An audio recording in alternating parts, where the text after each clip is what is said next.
Hello, welcome to Bible Study. This week we're looking at Jeremiah chapters 34 and 35.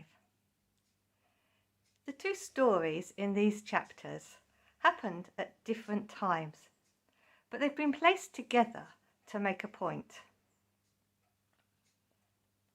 The first of these stories happened shortly before the fall of Jerusalem to King Nebuchadnezzar of Babylon.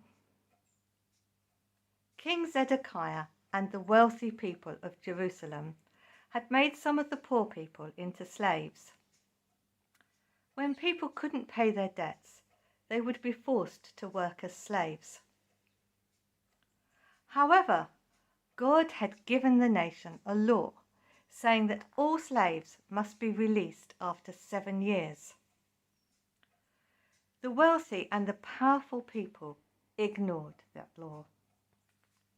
And yet, quite out of character, here they were with King Zedekiah himself in the temple, making a solemn promise to God that they would release their slaves.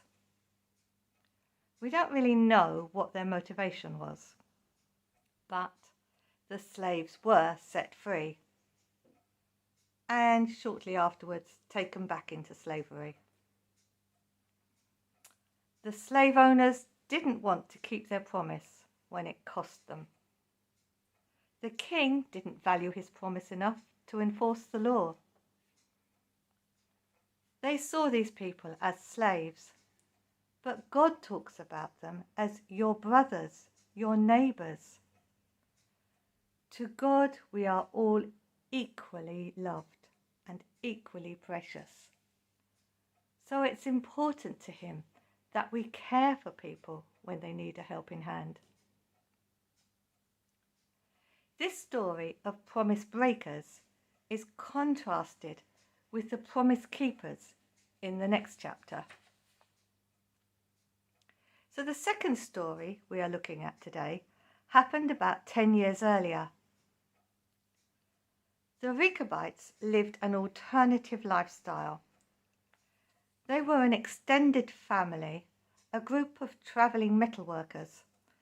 They never settled down, but moved around, and they would mend your chariot wheel or your weapons for you. One of their ancestors, Jonadab, had commanded them never to build houses, never to settle down, and never to drink wine. So they never did. Jeremiah invites them to the temple and offers them wine. It was like inviting vegans to dinner and serving roast beef. Would they give in to the pressure and the embarrassment? Would they hesitate to seem ungrateful? No, they were unwavering, and they politely explained. Jeremiah makes no comment on their actual lifestyle, on the rights and wrongs of building houses, settling down, and drinking wine. The point was they had an unflinching commitment to the rule of their ancestor. Their way of life was not decided by the views of the people around them, or by what was pragmatic, or by the pressure of an awkward situation. Their lifestyle was decided by devotion, commitment to the command of their ancestor. Christopher Wright calls them a tiny, marginal, self-excluded community of intense obedience. Eugene Peterson says that Jeremiah is saying this to us too. You also have a Father who has commanded you to live in total relationship with him. You know that he has set you apart for a life of love. You also have a way of life that requires certain disciplines to maintain its character.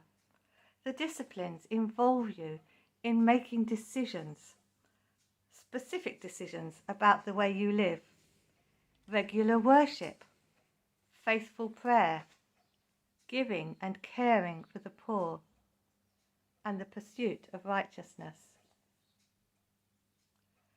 The Rechabites could do it. What about us? Promise breakers or promise keepers? You may have sung the hymn, "O Jesus, I have promised to serve you till the end," when it's embarrassing and awkward, when it sets us apart, when it's costly, when it's been a long time, when it's an effort, when it's not working out too well for us. Promise breakers or promise keepers? Thank you for listening. Bye.